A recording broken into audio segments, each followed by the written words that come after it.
안녕하세요. 사기꾼들 틈에서 살아 돌아온 30대 여자입니다. 말로 자신을 정의하는 사람은 믿으면 안 된다는 거 아시나요? 주변 사람들에게 행동이나 그간의 평판으로 자신을 증명하는 게 아니라 예컨대 나는 거짓말을 못하는 사람이야. 태어나서 거짓말은 해본 적도 없어. 라고 말로써 자신이 어떤 사람인지 떠벌리는 사람은 높은 확률로 태어나서 말을 배운 이후로 참된 말보다 거짓말을 한 횟수가 많다는 거죠. 자신이 돈에 관심이 없다는 사람도 마찬가지라고 생각해요. 구태여 남들에게 나는 돈에 관심이 없어 라고 말하는 사람은 오히려 돈 좋지, 돈 많이 벌고 싶다 라고 하는 사람들보다 돈에 눈이 멀어서 언젠가 관심 없다고 하던 돈 때문에 사람을 잃는 경우가 생긴다고요. 저희 아버지는 항상 돈을 많이 벌고 싶어 하셨어요. 어머니와 결혼하시고 집안의 경제 상황이 안 좋아져서 내 가족들이 원하는 건 뭐든 해줄 수 있을 정도로의 재산을 만드는 게 목표이신 분이었죠. 그런 아버지의 자린고비적 기질과 연중무휴, 쉬는 날도 없이 일하는 양반이라는 평판은 동네에서도 아버지 친구분들 사이에서도 유명했어요. 윤상철 그놈하고 밥 먹고 술 먹으려면 월급날 3번은 돌아야 먹을 수 있다고요. 친구분들과의 약속도 3달 정도 돈을 모아서 가시는 분이었거든요. 그렇게 아버지는 제가 대학교를 졸업했을 때 5층짜리 건물의 주인이 되실 수 있었어요. 낡은 건물이긴 했지만 건물을 매매하신 후에 아버지는 리모델링도 하시고 임차인들도 심사숙고해서 뽑아 건물을 마치 셋째 자식처럼 애지중지 키우셨죠. 그 덕에 건물은 매년 값이 올랐지만 물질적 가치보다도 그 건물은 아버지가 가족과의 여유로운 생활과 어머니와의 노후를 위해 젊음을 바친 자부심과도 같았습니다. 제가 대학교에 입학했을 때만 해도 허리띠 졸라매며 살긴 했지만 아버지가 건물을 사고 경제적으로 조금 넉넉해질 때부터는 저도 가족도 조금은 인생을 즐기면서 살 수 있었어요. 저는 2개씩 하는 아르바이트 중에 하나를 그만두고 테니스를 시작했는데 제가 원래 어렸을 때부터 운동신경이 있는 건 알았지만 이렇게 늦게 재능을 찾을 줄은 몰랐네요. 취미 삼아 동호회에 들어갔다가 거기 코치분에게 정식 경기 제의를 받게 됐고 대한테니스협회의 승인 절차에 걸쳐서 선수 등록까지 할 수 있게 된 겁니다. 프로가 아니라 그냥 아마추어 수준이긴 했지만 늦바람이 무섭다고 국가 승인까지 받게 될 줄 누가 알았겠어요? 저는 대학은 체육과는 전혀 상관없는 인문 계열을 나온 터라 더 어안이 벙벙했죠. 그때 저희 아버지께서 제게 미안하다고 하시더라고요. 네 재능을 어렸을 때 알았으면 더 일찍 꽃피게 해줄 수 있었을 거라고. 돈 버는데 눈 멀어서 그걸 몰라줬다고 말이죠. 근데 어차피 저는 이걸 업으로 삼을 생각도 없었고 취미로도 만족하는 데다가 저도 몰랐던 걸 어머니 아버지가 어떻게 아셨겠냐고 괜찮다고 했어요. 그래도 미안하셨는지 제가 대학교를 졸업하고 취업 준비 한창 할 때 아버지께서 건물에 남는 자리 내어줄 테니 마땅히 하고 싶은 일이나 가고 싶은 회사가 없다면 거기서 테니스 용품점이나 테니스장을 운영하라고 해주셨죠. 저는 테니스장을 운영하기 전까지만 하더라도 선수 활동은 소소하지만 꾸준히 했었어요. 지자체에서 열리는 아마추어 대회도 나갔었고 같은 소속된 선수들이랑 친목도 쌓기도 했고요. 몇 명은 아직도 제가 하는 테니스장에 회원으로 등록해서 연습을 하기도 하고요. 그리고 한창 소속 선수들하고 만나서 활동을 할 때 그 사람을 만나게 됐죠. 그 사람은 친목을 다지던 선수들 사이에서 희범이 형이라고 불렸습니다. 남자들은 물론이고 여자들도 희범이 형이라고 부르며 따르는 사람이었어요. 왜 그런 사람들 있잖아요. 어느 무리에서나 리더가 되고 눈에 확 띄는 그런 사람이요. 늘 선수들 간의 식사 자리나 술자리는 그 사람 위주로 돌아갔고 그 사람은 언제나 가운데 앉아서 주변 선수들의 관심을 한 몸에 받았어요. 초반에는 주변에 사람이 너무 많아서 저는 몇 마디 나눠보지도 못했어요. 그냥 얼굴 보면 인사하고 운동 얘기 좀 나누는 정도? 근데 그 사람과 누구보다 가까워지게 된 계기가 있었습니다. 작은 친목 경기를 끝내고 진 팀이 술을 사기로 한 날이 있었는데요. 술자리에서 이런저런 얘기하다가 술에 좀 취한 회원이 안주거리 삼아서 저희 아버지가 건물주라는 얘기를 꺼내게 된 거예요. 그 회원도 어쩌다 저랑 대화 중에 알게 된 건데 순간 분위기는 제가 뭐 요새 흔히 쓰는 말로 금수저에 뭐네 하면서 저를 앞에 두고 좋겠다, 부럽다, 평생 먹고 살 걱정 없겠다 라는 불편한 대화로 흘러가기 시작했어요. 그때는 제가 실내 테니스장을 열기도 전이라서 막상 아버지 건물 덕을 본 것도 없었고 계속 아르바이트도 하면서 살았고 대학 등록금도 장학금 받거나 제가 모아서 냈었고요. 저희 집 사정을 처음부터 알지도 못하는 사람들이 평생 건물 덕 보고 놀고 먹고 살아서 부럽다는 식으로 함부로 말하니 기분이 점점 나빠졌네요. 어색하게 웃다가 점점 제 표정이 어두워진 게 좀 티가 났는지 그때 그 사람이 그러더라고요. 경아 씨 부모님이 뭘 하는 분이든 내가 본 경아 씨는 열심히 사는 사람 같은데 학교도 다니면서 선수도 되고 일도 하고 뭐만 하면 돈, 돈, 돈. 우리 천박한 얘기 좀 하지 말자. 어?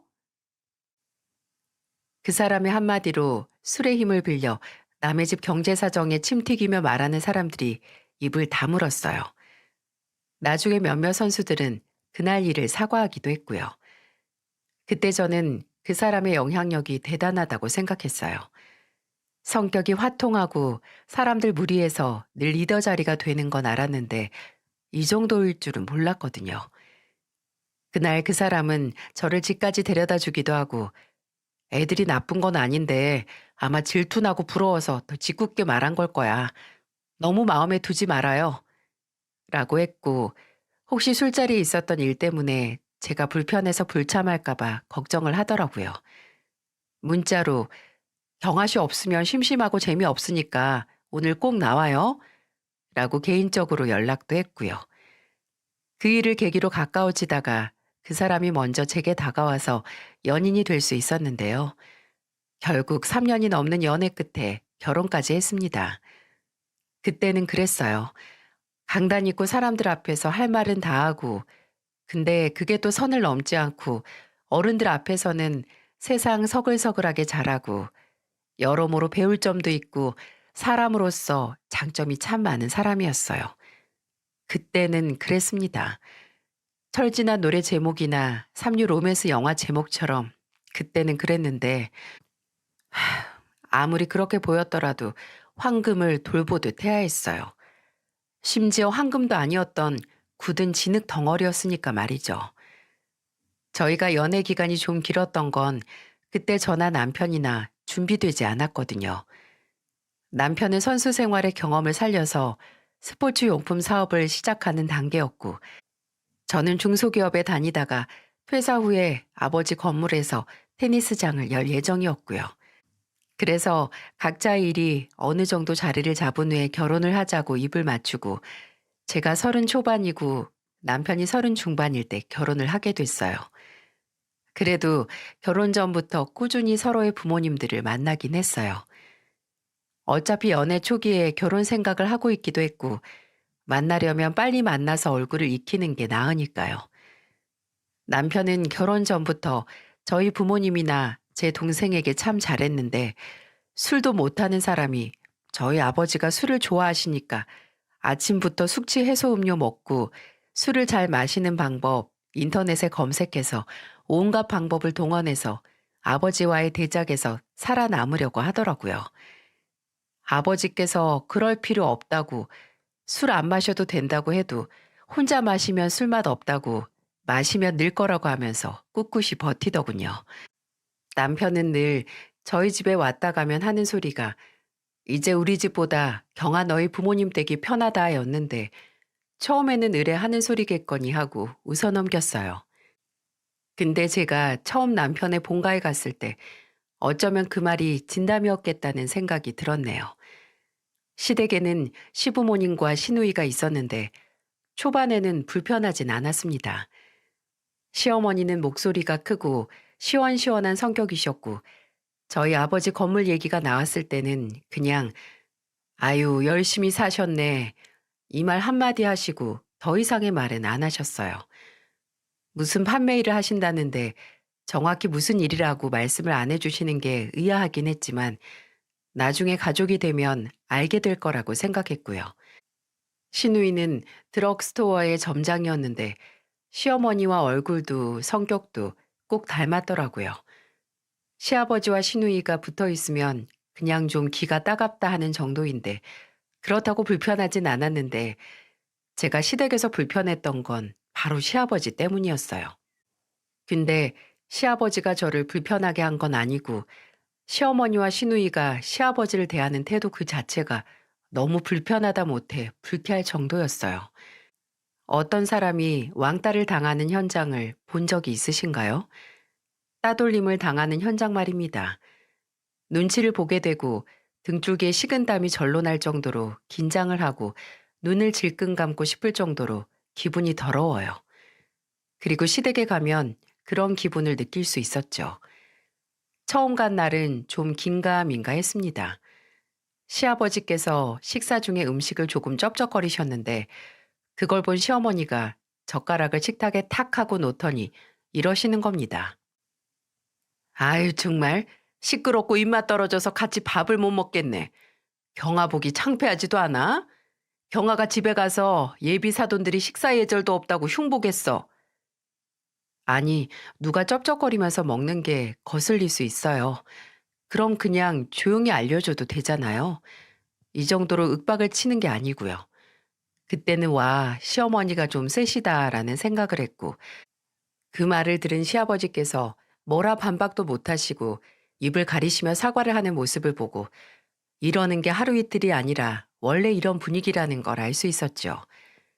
또 다른 날에는 거실에 앉아있던 시아버지께서 다리를 좀 떠셨는데 시어머니가 그걸 보고 성큼성큼 다가가시더니 시아버지 정강이를 발로 툭툭 차시면서 벌이도 시원치 않으면서 집안 망하라고 고사지네? 다리 좀 그만 떨어. 정신 사나워 죽겠네. 라고 하시는 거예요. 그때까지만 해도 두 분 사이가 안 좋다고 생각해서 남편에게 넌지시 말을 꺼내도 남편은 아버지가 어머니 속을 많이 썩여서 그래. 자업자득이지. 이러기만 하고요.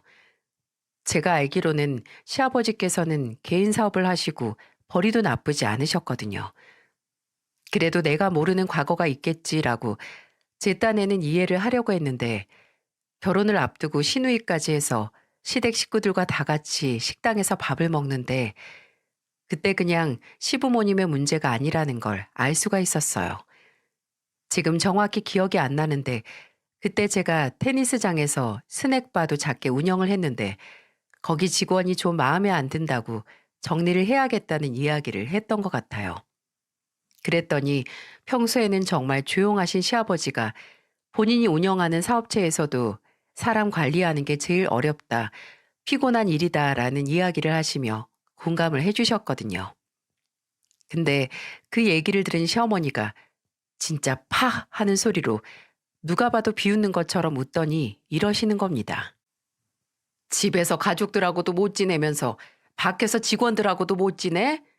아유, 대체 제대로 하는 일이 뭐람? 시어머니는 거의 매번 시아버지가 무슨 말을 하시면 무시하거나 괜한 꼬투리를 잡아 시비를 걸긴 해서 그날도 아, 또야? 라고 불편해했거든요. 시아버지가 그 소리를 듣고 그냥 헛기침만 하셨고요. 근데 이번에는 시누이까지 시어머니를 거들었어요. 사람 관리를 못하는 게 아니라 만만해 보이니까 그렇겠죠. 딱 봐도 그렇잖아. 그래, 맞아. 윤희 말대로 당신 아주 만만해 보여. 맨날 눈도 좀 흐리멍텅하게 뜨지 말고 제발 제대로 좀 떠봐. 그리고 말도 좀 제대로 흐리지 말고 하고 당신이랑 말을 하면 이 말이 대체 언제 끝나나 하고 지겨워진다니까. 아우, 맞아, 맞아. 저번에 뭐 TV 보다가 딴소리 하는데 교장 선생님 훈화인 줄? 그때 세원이도 있었잖아요. 언니도 지겨웠죠? 아니요. 전 안 지겨웠어요. 아가씨가 흥미없는 주제라서 그렇게 느껴졌나 보죠. 원래 사람이 아는 만큼 보이고 들린다고 하잖아요. 사람 우습게 만드는 게 일상인 사람들 같았어요. 그때 시아버지가 시댁에서 공공연한 왕따 같은 존재라는 걸 깨달았어요.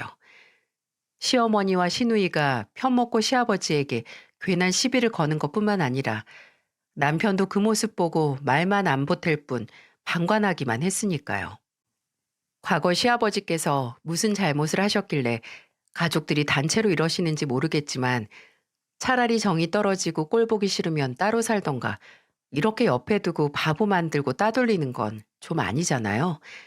그래도 결혼 후에는 저도 가족 구성원으로서 발언권이 생겼다고 생각해서 저런 상황이 생기면 좀 더 적극적으로 시아버지를 두둔하고 시아버지와 대화를 많이 했어요. 시아버지도 그런 제게 좀 더 고마움을 느꼈는지 명절에 제가 주방에 있으면 괜히 오셔서 같이 음식 만드는 걸 함께 하시고 제가 마트에 가려고 하면 짐꾼 필요하지 않냐고 하시며 함께 가셨었고요. 제가 결혼 후에 가장 힘든 일을 겪었을 때도 제 슬픔을 먼저 알아주시고 제 편을 들어주시던 분이 시아버지셨습니다. 남편과 결혼하고 3년 동안은 별다른 문제 없이 잘 지냈어요. 제 일도 남편 사업도 문제 없이 풀렸고 양가 어른들도 건강하셨고요. 문제는 저였는데 저와 남편은 결혼하고 1년 후에는 꾸준히 임신을 계획했었어요. 남편은 곧 40이 됐고 저도 적은 나이가 아니었으니까요. 근데 좋은 소식은 들려오질 않고 점점 초조해지더라고요.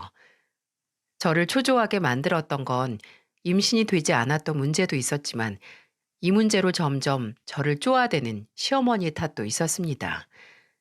제게 시집살이를 하거나 다른 일을 문제 삼은 적이 없었던 시어머니는 임신 문제로는 굉장히 완고하게 닥달을 하셨어요.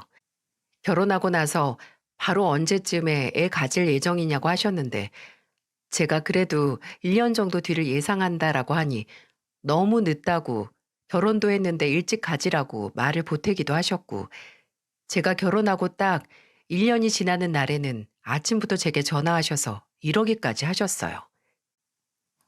예, 너 오늘 너희 결혼 기념일이지? 내가 달력에 딱 표시해뒀다. 네가 말한 대로 이제 슬슬 나도 손주 좀 봐야지. 주변에 하나 둘 손주 보는 친구분들이 느니까 부럽기도 하고 그 나이 때쯤은 손주 키우는 재미로 산다는 분들도 계시니까 시어머니도 손주를 빨리 만나고 싶어 하는 마음은 알겠는데요. 1년 되는 날을 기다리고 있다가 제게 알려주면서 부담을 주시는 게 마음이 참 불편하더군요. 심지어 저도 남편도 나름대로 자연 임신을 준비했는데 매번 한 줄만 나오니 점점 초조해질 수밖에요. 그래서 남편과 함께 난임병원에 갔는데 남편은 별다른 문제가 없었고 제가 문제가 있더라고요. 다낭성 난소증후군. 원체 월경 주기가 불규칙한 건 아니고 심각한 건 아니었지만 자연 임신은 힘들다고 하더군요. 난임병원에서는 인공수정을 권했고 저는 생각할 시간이 필요하다고 했어요. 남편도 시어머니도 시간이 금이라고 문제가 있으면 빨리 시도하는 게 좋다고 했지만 주변에서 시술 자체가 아프고 힘들기도 하고 호르몬 치료할 때도 고생한다고 들었거든요. 제 몸이고 제가 혼자 온전히 감수해야 하는 일이니 그냥 시간이 필요하다는 건데 왜 이렇게 들볶는 건지. 남편은 조급하게 굴어서 미안하지만 그래도 정말 이런 시술을 시간이 금이고 마음만 있다면 빨리 시작하는 게 낫다고 인터넷이나 주변 지인들 경험담으로 들었다고 저를 설득했어요. 나도 내가 대신 해줄 수만 있다면 당연히 내가 하고 싶지. 근데 그럴 수가 없으니까 나도 답답하고 힘들어. 시간 더 지났다가 여보가 더 힘든 상태에서 고생하는 거 견딜 수가 없을 것 같아서 나도 모르게 초조해서 당신을 재촉했나 봐. 미안해. 그 말을 듣고 보니 남편 입장도 이해가 가서 저는 인공수정을 하겠다고 했어요. 마음을 단단히 먹기도 했지만 그 길로 고생길이 열렸죠. 아프다고 듣기는 했지만 이 정도일 줄은 몰랐거든요. 차가운 산부인과용 의자에 앉아서 온갖 것들이 나를 찌르고 누르고 해야 할 것과 하지 말아야 할 건 또 얼마나 많은지 복용하는 호르몬 약 때문에 감정은 널뛰기를 하고 테니스장에서 회원들 상대하다가 갑자기 울컥하고 어쩔 때는 눈물도 나고 사무실에서 혼자 울고 몸속에서 그냥 쌩 난리가 나는 것만 같았습니다. 그래도 나와 남편의 아이를 만나기 위해 남들보다 좀 더 힘들게 치러야 하는 통과 의례라고 생각하니까 그나마 참고 견딜 수 있었죠. 하지만 역시 1차 시도가 실패했다는 걸 알았을 때 힘이 쭉 빠지는 건 사실이었어요. 원래 다낭성일 때 1차 시도는 거진 실패한다고 마음의 짐을 좀 놔야 한다고 듣긴 했는데 그래도 실망한 마음과 그 시술을 또 하고 또 같은 과정을 반복해야 한다니 아득하기도 했고요. 제가 한창 1차 시도를 할 때는 부모님께 힘든 내색도 못했어요. 그냥 부모님께서 저를 걱정하는 것도 싫었고 아버지께서 저 안쓰럽다고 인공수정 비용도 다 지원해 주셨거든요. 근데 제가 거기서 징징거리면 안 되잖아요. 근데 너무 서운한 게 시댁에서는 시어머니나 남편도 제가 그 고생을 할 때 옆에서 그냥 참고 견뎌야 한다, 할 수 있다, 이런 응원만 하고 너무 힘들면 그만하자고 네 몸 생각하라는 말을 들어본 적이 없었네요. 그러다가 제가 1차 실패를 했을 때 그 소식을 들은 시어머니랑 시누이가 뭐라고 했는지 아시나요? 경아 너 정말 병원 간 건 맞니? 네? 그게 무슨 소리세요? 아니, 혹시나 너 일도 잘 되고 애 낳는 거 좀 늦추려고 병원 간 척, 시술한 척 하는 거 아니냐고. 아깝긴 할 거 아니야. 잘 나가는데 애 생기면 괜히 짐처럼 느껴질 테니까. 그럴 수 있지. 솔직히 요즘 사람들 임신 늦게 하려고 하긴 하잖아. 애 생기면 그 길로 고생문 열리는 건데 누가 그 문 빨리 열고 싶어 해. 새언니, 나는 그 마음 이해해요. 어머님, 병원에 남편도 같이 갔어요. 아무리 1차 시도가 실패로 끝났어도 진짜 괜한 의심하시네요. 그리고 아가씨도 이해하긴 뭘 이해해요. 괜히 사람 마음 지레 짐작해서 공감하고 이해하는 척하면서 시비 좀 걸지 말아요. 어머 얘, 그냥 혹시나 해서 하는 소리에 뭘 그렇게 잡아먹을 듯이 구니? 호르몬 때문인가 보죠. 저 어머님 손주 낳으려고 호르몬 치료하면서 감정 조절이 평소보다 잘 안 되니까 제발 아버님한테 하던 대로 저한테까지 시비 좀 걸지 마세요. 호르몬 핑계를 대긴 했지만 그때는 호르몬 문제가 있지도 않았어요. 그냥 정말 너무 열이 받아서 정색하고 받아친 거죠. 별 도움도 주지도 않으면서 괜히 하나둘 말 보태면서 사람 신경 긁고 의심이나 하는 게 말이 되나요? 근데 시아버지는 다르셨어요. 시아버지는 제가 1차 시도하고 힘들어할 때 전화해서 좀 어떠냐고, 몸은 좀 어떠냐, 오늘 기분은 어떠냐고 안부 연락도 하시고 문자로 너무 걱정 말라고 부모 자식 간의 연은 무슨 일이 있어도 돌고 돌아 만나기도 하는 거라고 그런 위로도 해주셨어요. 이런 위로 문자를 참 많이 보내주셨는데 그중 가장 마음에 와닿았던 건 이거였습니다. 경아야, 요새 기분도 싱숭생숭하고 몸도 힘들고 고생이 많다. 너 혼자 그 무게를 감당하면서 애써 괜찮은 척하는 게 안쓰러워서 나도 밤마다 잠을 설친다. 언젠가 좋은 소식이 들릴 거고 꼭 우리 경아 닮은 착하고 똑똑한 손주 태어날 거니까 너무 초조해하지 않았으면 좋겠구나. 그리고 만약 원하던 결과를 얻지 못해도 괜찮다는 말을 해주고 싶다. 꼭 피가 이어진다고 해서 가족이 아니고 피 한 방울 안 섞였어도 가족이라고 생각하면 그게 가족인 것처럼 경아가 경아 닮은 예쁜 자식을 꼭 만날 수 있다고 이 시애비는 믿어 의심치 않는다. 추운데 건강관리 잘하고 너무 불안해하지 마렴. 이 문자를 받았을 때는 뭔가 제가 정말 원하던 위안을 받은 것 같아서 개운하고 마음이 녹는 것 같았습니다. 시어머니는 당장 2차 시술 날짜를 잡으라고 다음 시술에는 본인이 함께 가겠다고 제 숨통을 조여오는데 말입니다. 행여 마음 아프실까 부모님께 안전했던 제 마음을 시아버지께서 대신 위로해 주시는 것 같았죠. 그리고 몇 달 후 저는 2차 시도도 또다시 실패를 했고 3차까지 받을 것인가 말 것인가의 기로에 서 있었을 때 시아버지에게 불행한 일이 동시다발적으로 일어나기 시작했어요. 이미 제가 인공수정을 받기 시작했을 때부터 시아버지의 사업이 하락세로 가고 있긴 했어요. 코로나 시국의 영향으로 힘들어 하시는 건 눈치채고 있었거든요. 근데 상황이 점점 안 좋아지셨는지 빚까지 지게 됐고 매달 그래도 300씩은 시어머니에게 가져다 드렸던 생활비도 못 가져다 주자 안 그래도 시댁에서 좁디 좁은 시아버지의 입지는 아예 있는 이만 못하게 됐죠. 예전에는 그래도 말은 걸었다면 그 후로는 말도 안 걸고 정말 허수아비나 투명인간 취급까지 했어요. 그러다가 또 사건이 터졌는데 시아버지께서 교통사고까지 당하셔서 병원 신세까지 지게 되신 거예요. 허리 수술까지 하게 되셔서 재활을 받으셔야 했는데 당장 거동을 못 하시는 것보다도 제가 안쓰럽게 생각한 건 시아버지께서 병원으로 이송된 그날 딱 하루만 병원에 와 있다가 그 후로는 단 하루도 시댁 식구들이 입원한 시아버지를 만나러 오지 않았다는 거였어요. 시어머니나 시누이는 진짜 아는 척도 안 했고 남편은 그냥 간병인을 붙여드리자고 말만 했을 뿐이었죠. 저 혼자 유일하게 시아버지께 가서 재활 받는 것도 지켜보고 말동무도 해드리고 따뜻한 물에 수건 적셔서 얼굴도 닦아드렸어요. 남편은 그럴 필요 없다. 그럴 시간에 난임 병원에나 가자고 하는데 그 말이 그렇게 듣기가 싫더라고요. 그래서 내 몸 내가 알아서 한다고 2차 시도 실패하고 바로 3차 받을 날짜 정하기 싫다고 내가 아버님께 가고 싶으면 가는 거라고 상관하지 말라고 했어요. 그러다가 하루는 참 의아한 일을 겪었는데요. 그날도 시아버지께서 입원하신 병원에 가서 간병인께 식사하고 오시라고 한 뒤에 제가 곁을 지켰거든요. 근데 제가 한창 2차 시도가 실패한 것도 속상한데 바로 3차 시술할 생각하니까 지친다. 저도 아이를 원하긴 하지만 남편이 좀 밀어붙이는 것 같다라고 시아버지께 푸념을 했어요.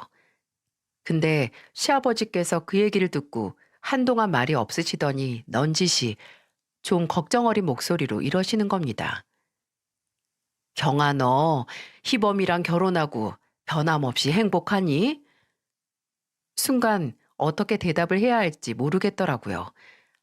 여기서 행복이라는 게 상대적인 건지 절대적인 건지 좀 헷갈리기도 하고 저도 진지하게 내가 행복한지 고민을 안 해본 터라 곧바로 그 질문에 답을 할 수가 없었어요. 시아버지께서는 말없이 가만히 있는 저를 보고 다시 입을 여시려고 하는데 그때 제 휴대폰이 울렸어요. 들어보니 발신자는 남편이었습니다.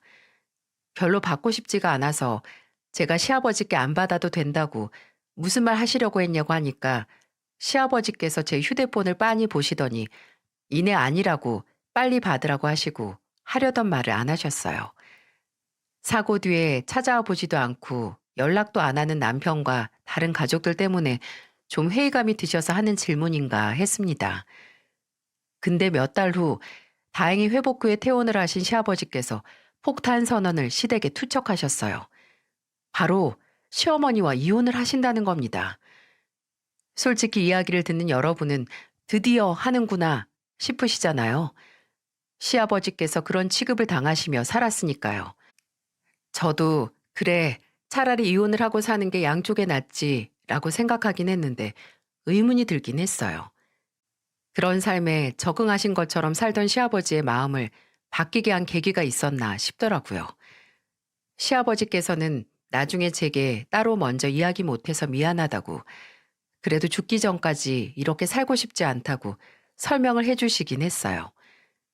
시어머니는 당연히 처음에는 미친 듯이 분노를 하셨죠. 네가 뭔데 사업 망해도 끼고 살았는데 주제 파악 못한다고 난리를 부리셨습니다. 새벽마다 저나 남편에게 전화를 해서 시아버지 욕을 그렇게 하셨어요. 고작 그런 인간한테 이혼 얘기 먼저 당한 게 너무 분하고 억울하시다고요. 근데 그러다가 곧 차라리 잘 됐다고 나도 너 싫고 먼저 이혼하자고 해서 고맙다고 비아냥거리기 시작했습니다. 물론 시누이도 그런 엄마 곁에 딱 붙어서 시아버지가 100% 후회하고 나중에 와서 다시 같이 살자고 애원할 거라고 했고요. 그렇게 시부모님은 이혼을 하셨고 시아버지는 작은 원룸에 혼자 살기 시작하셨습니다. 혼자 살기에도 작은 집이었지만 시아버지는 시어머니나 시누이와 살 때보다 오히려 더 속이 편하고 숨이 잘 쉬어진다고 웃으면서 제게 말씀하셨어요. 그리고 제게 본인이 이혼을 하긴 했지만 그래도 제 시아버지로 남고 싶고 종종 연락을 했으면 좋겠다고 하셨어요. 저도 물론 당연하다고 했고요. 그렇게 몇 달이 흘렀고 또 다른 청천벽력 같은 소식이 들려왔네요. 테니스장에 있다가 건물 로비 관리인 아저씨께서 저희 테니스장 프론트 전화로 연락을 해오셨어요. 주차장 문제인가 했는데 이럴 수가. 알고 보니 그날 아버지가 건물 둘러보시고 제 얼굴도 보고 하시려다가 건물 1층에서 쓰러지셨고 방금 막 구급차 타고 병원으로 이송됐는데 제가 아버지 딸인 거라는 관리인 아저씨께서 제게 연락을 하신 거죠. 통화했던 구급요원 번호를 알려주셨고요. 그날 입고 있던 운동복 그대로 병원으로 달려갔고 원래 고혈압 관리를 하시던 아버지는 급성 뇌출혈로 쓰러지신 거였어요. 응급수술에 들어갔고 저는 혼자 병원에서 어머니 기다리며 온갖 상상에 사로잡혀서 정신을 차릴 수가 없었어요. 그때 휴대폰이 울리고 남편에게 전화가 왔습니다. 여보세요? 여보, 나 어머니가 반찬 가지러 오라고 하셔서 왔다가 밥까지 먹고 집에 가려고 하는데 당신도 밥 먹고? 남편의 목소리를 듣자마자 충격에 잊고 있던 눈물이 폭발하듯이 나오더라고요. 제가 끄끄거리면서 우니까 남편이 당황해서 대체 무슨 일이냐고 묻고 저는 아버지께서 뇌출혈 때문에 방금 수술실에 들어갔다고 너무 걱정된다고 말했어요. 남편은 어느 병원이냐고 당장 제가 있는 곳으로 오겠다고 하더군요. 근데 어머니께서도 오시고 계시고 어차피 아버지께서 수술 끝난 후에는 응급실이나 중환자실에 계실 것 같아서 지금은 올 필요 없고 자세한 얘기는 집에 가서 하겠다고 한 다음에 전화를 끊었어요. 아니, 끊은 줄 알았습니다. 휴대폰을 귀에서 떼고 주머니에 넣었는데 어디서 진짜 미세하게 말소리가 들리는 것 같은 거예요. 그때 근처에 대화 중인 사람도 없고 수술실 앞에 사람도 저뿐이니 무슨 소리인가 했죠. 근데 그 소리는 정확하게 제게서 제 옷 주머니에서 나고 있었어요. 그런 경험 있으신가요? 전화 통화를 끊은 줄 알았는데 알고 보니 서로 안 끊어서 그 후에 말소리나 소음이 들렸던 경험이요. 거슬렸던 소리는 제 휴대폰에서 들리는 거였는데 남편도 끊지를 않아서 휴대폰 반대편에서의 소리가 제게 여직 들리고 있었던 겁니다. 근데 그 내용이 충격적일 수밖에 없었어요. 뭐? 어디 병원인데? 그건 아직 모르고 집에 가면 자세히 말해준대요. 와, 근데 돌아가시면 대체 얼마야? 예, 근데 그 건물이나 재산이나 경아 걔가 받는 건 맞니? 동생도 있잖아. 남동생이긴 한데 그래도 경아가 장녀인데? 그리고 장인어른이 경아를 워낙 아끼셔서 처남보다는 지분을 많이 받을 거예요. 엄마, 내가 마지막에 확인해 봤을 때 건물값만 70억이었어요. 70억. 그 돈이면 우리 평생 놀고 먹고 살아도 돼. 너 나중에 딴소리 하지 말고 그 양반 정신 차리기 전에 재산 정리하거나 유서 확인하자고 해라. 미리 양도하는 방법도 있고 사부인은 멀쩡히 살아있어서 둘 다 죽기 전에는 경아나 너나 권리 없다고 하면 지금까지 경하게 까탈스럽고 임신도 못하는 반푼이 끼고 산 거 물을 수도 없으니까. 알았어요. 엄마는 그냥 장인어른 다시 눈 못 뜨고 편안하게 잠드시라고 기도나 하세요. 그 이후 대화도 저희 아버지 건물에 대한 대화였고 그걸 어떻게 나누네 마네 하는 대화들만 들리더라고요. 아까 식사하고 온다고 하던데 중간중간 식기가 부딪히거나 음식 먹는 소리가 들렸고 아무래도 전화 통화 마치고 나서 그냥 식탁 위에 놨는데 통화 종료를 안 하고 그냥 놔둔 모양이더라고요. 그러다가 두 모자의 추잡한 대화를 제가 듣게 된 거고요. 와, 이게 말이 되나요? 남편은 결혼 전부터 저희 아버지 재산에 하나 관심 없다고 했던 사람입니다. 시어머니도 마찬가지고요. 종종 시누이가 철없이 저희 아버지 건물에 옷가게 차리고 싶다는 말 같은 걸 하긴 했는데 그때마다 시어머니나 남편이 무섭게 다그치기도 했어요. 근데 두 인간은 염치 없고 뻔뻔한 시누이보다 더한 계획을 짜고 있더라고요. 희미하게 들려오는 대화를 일단 정신 차리고 녹음을 하기 시작했고 저는 어머니가 병원에 도착하시기 전까지 통화 종료 후 멍하니 있을 수밖에 없었어요. 당장 아버지께서 생사의 고비에 서 계시니 이 문제로 더 걱정할 여유가 없기도 했고요. 다행히 아버지는 수술 경과도 좋았고 며칠 뒤 정신도 돌아오셨어요. 코로나 시국에 병원 병실에 간병인이 1인 이상 있을 수 없어서 어머니 대신 제가 있던 날 아버지께서는 정신을 차리셨고 저희 가족은 한 고비를 넘겼습니다. 근데 한 고비를 넘기고 나니 잠시 뒤로 밀어나던 일이 생각나더라고요. 그날 숨죽이고 들었던 시어머니와 남편의 대화가 불현듯 떠올라서 정신을 차리신 지 몇 시간 안 된 아버지에게 털어놓고야 말았어요. 제 남편, 제가 생각했던 사람이 아니었나 봐요. 아버지 쓰러지셨다니까 기다렸던 것처럼 바로 지 엄마랑 그런 대화나 하고 어쩌면 처음부터 아버지 건물 하나 바라보고 나랑 결혼한 거 아닌가 하는 생각만 하면 아버지는 제 얘기를 듣고 누워서 가만히 천장을 바라보시다가 아직 마비가 제대로 풀리지 않은 손을 가까스로 살짝 들어 옆에 있던 제 손을 잡으셨어요. 그리고 아직은 어눌한 말투로 이렇게 말씀하셨죠. 경아, 나 깨어났다는 말 한서방하고 그 집 식구들한테는 전하지 마라. 아빠가 깨어날 기미가 안 보이고 의사가 마음의 준비를 하라고 했다고 하면서 건물이 지들 거 될 수 있다는 헛된 희망 계속 품어보라고 해봐. 그럼 바로 그놈 의도가 탄로 날 거다. 그리고 너도 그거 보면 바로 마음 뜰 거고. 아버지는 당장 남편이 제 앞에서 저와의 결혼이 정말 건물 때문이었는지와 목적이 정말 돈뿐인지 아버지 말대로 하면 알 수 있을 거라고 하셨고 또 남편이 제 앞에서 그걸 인정하는 모습을 보면 제 마음 정리도 더 쉬울 거라고 하셨어요. 그래서 저는 아버지의 말을 듣기로 했습니다. 집에서 남편에게는 아버지가 아직도 정신을 못 차리셨는데 의사가 차후가 안 좋고 고비니까 가족들끼리 마음의 준비를 하라는 소리를 들었다는 소리를 했어요. 그때 남편은 저를 안아주며 너무 걱정 말라고 하면서 위로해줘서 나나 아버지가 틀렸나? 그날 통화 내용이 뭔가 오해가 있었나? 라고 순간 생각을 했지만 그 연기에 숨겨진 본색은 며칠 뒤에 탄로났습니다.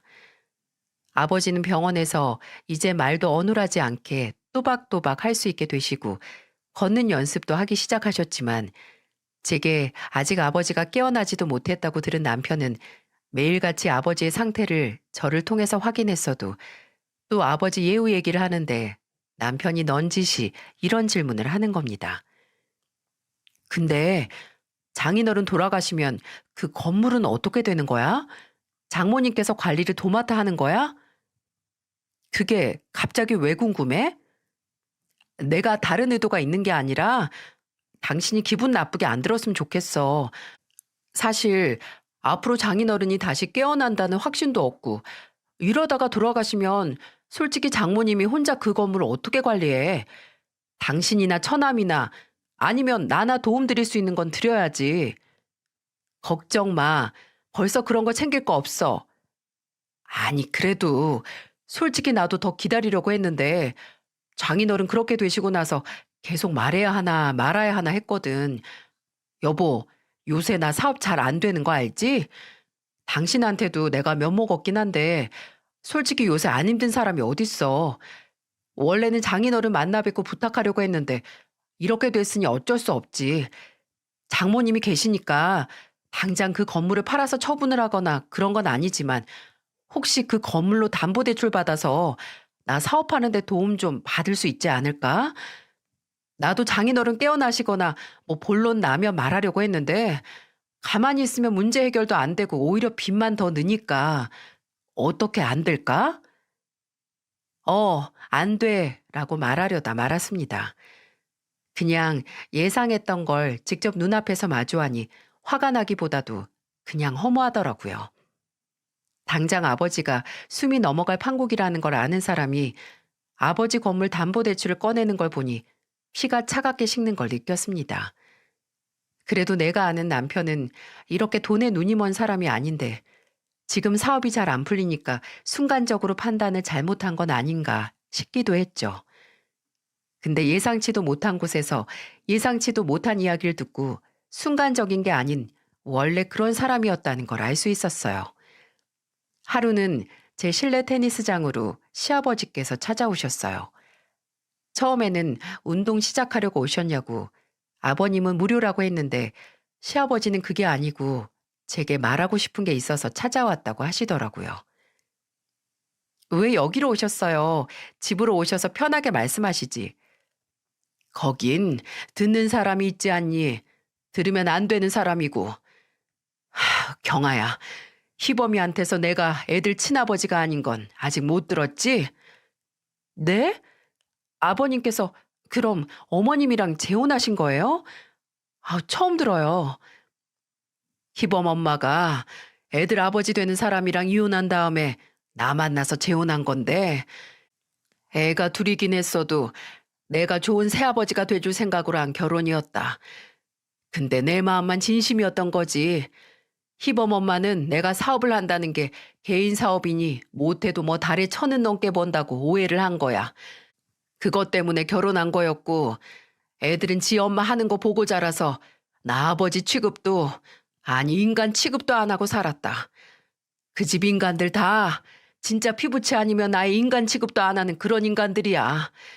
지금은 경한 이 아버지가 건물을 갖고 있으니 거기서 콩고물 떨어질까 숨죽이고 사는 건데 무슨 문제만 있다면 며느리 넌 다른 집안 사람이라고 배척하고 배신할 수 있다는 걸 경고해 주고 싶어서 내가 오늘 널 찾아온 거다. 나는 평생 내년에 나아지겠지. 내 후년에는 나아지겠지. 이렇게 세월만 보내다가 이제서야 이혼한 걸 후회하긴 하지만 경아야, 내 꼴 나기 전에 먼저 그만둬라. 지들하고 피나눈 가족 아니면 언제든 내칠 수 있고 이용할 수 있는 건 뭐든 이용하는 인간들이니까.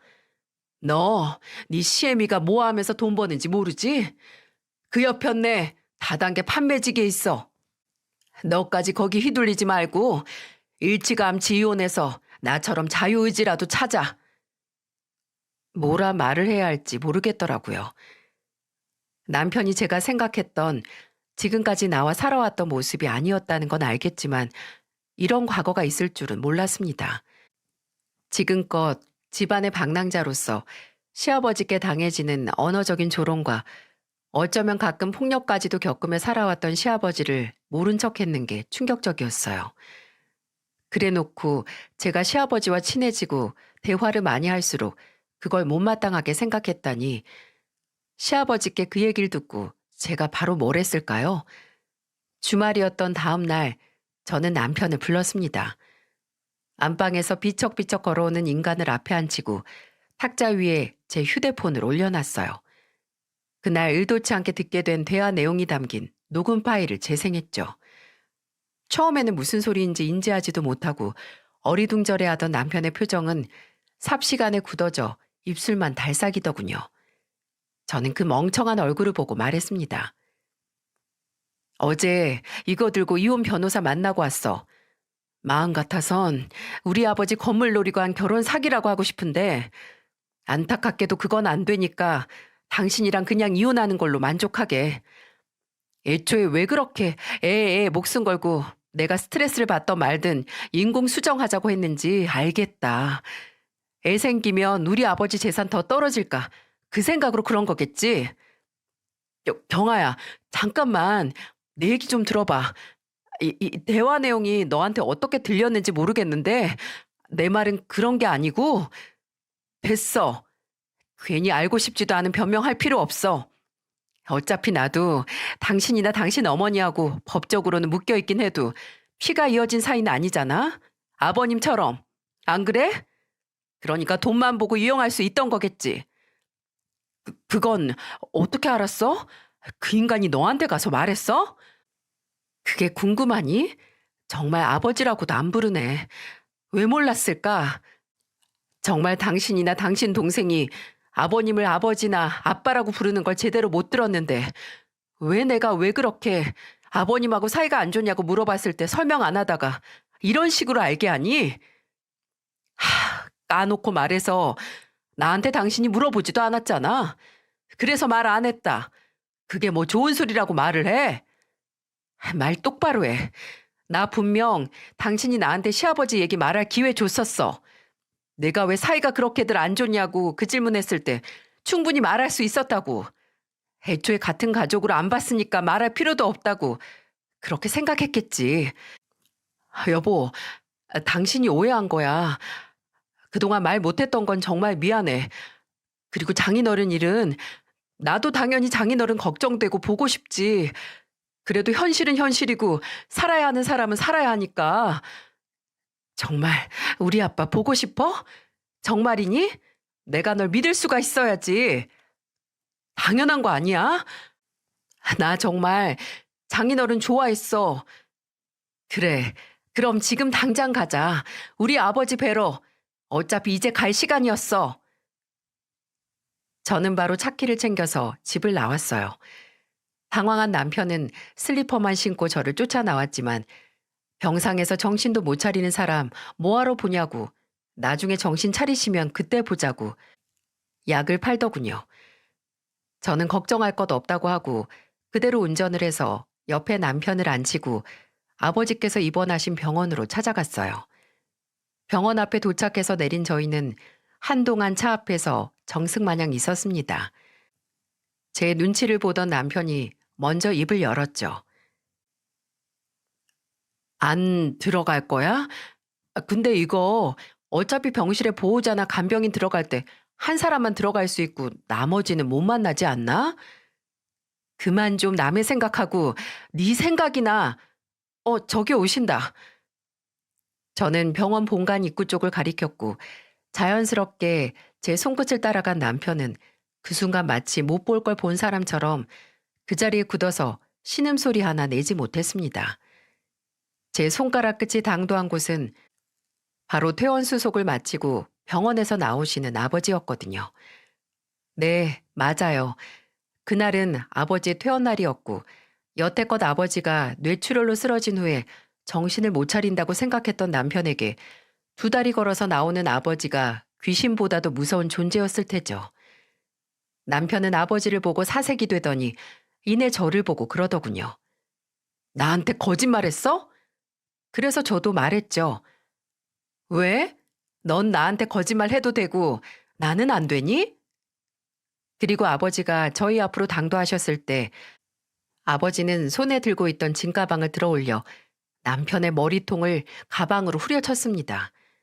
순간 남편의 모가지가 떨어진 게 아닌가 싶게 돌아가더니 남편이 억 하는 소리를 냈죠.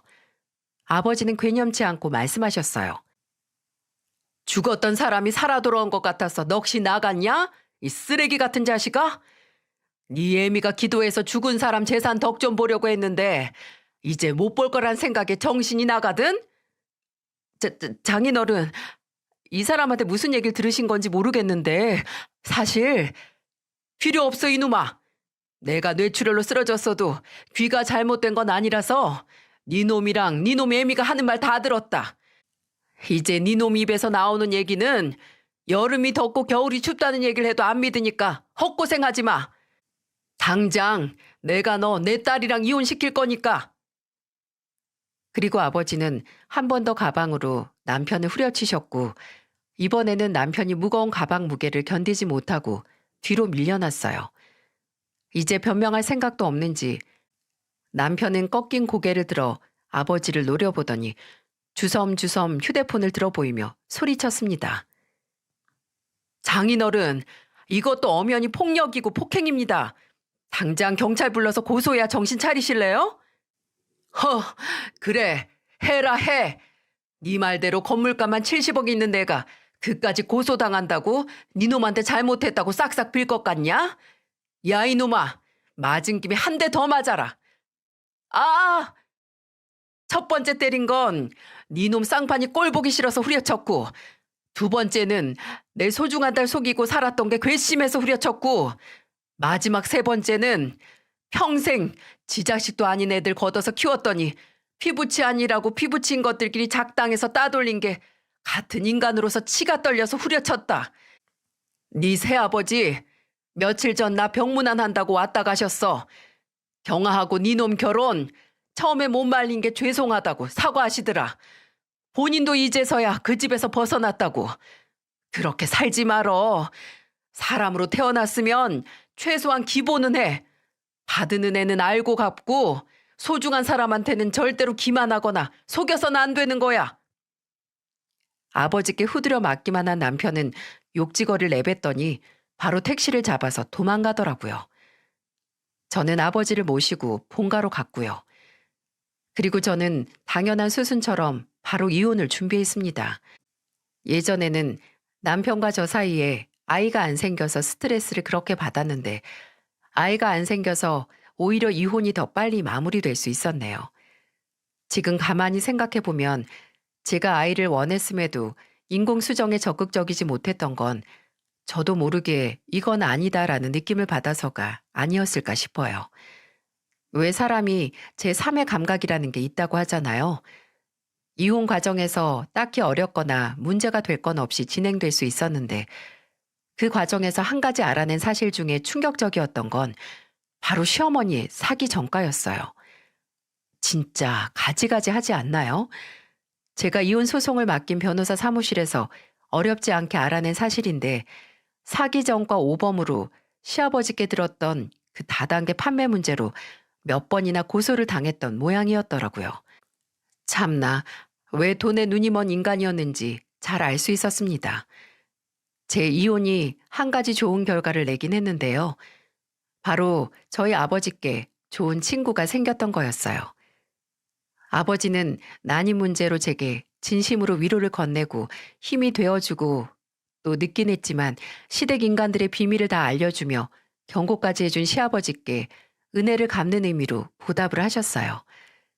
아버지 건물 주차 요원으로 시아버지를 고용하셨고 작은 단칸방에 사시는 시아버지를 위해서 작긴 했지만 그래도 방이 하나 있는 집을 구해서 그곳에서 살 수 있게 하셨던 겁니다. 그 후로는 두 분이서 술친구가 되셨고 아직까지도 잘 만나고 계세요. 가끔씩 저도 껴서 식사를 하기도 했고요.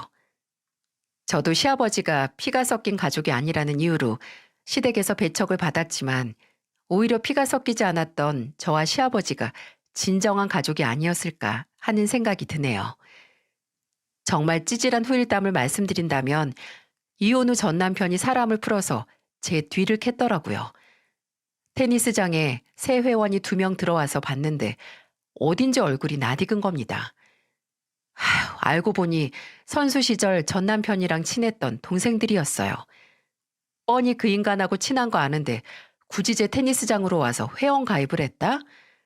제가 그 2명의 회원권을 취소하고 나서 바른 대로 말하라고 하니 한 명이 이실직고를 했는데 그 인간이 제 테니스장으로 보내서 제가 어떻게 지내나 남자가 생긴 건 아닌가 감시하라고 보냈답니다.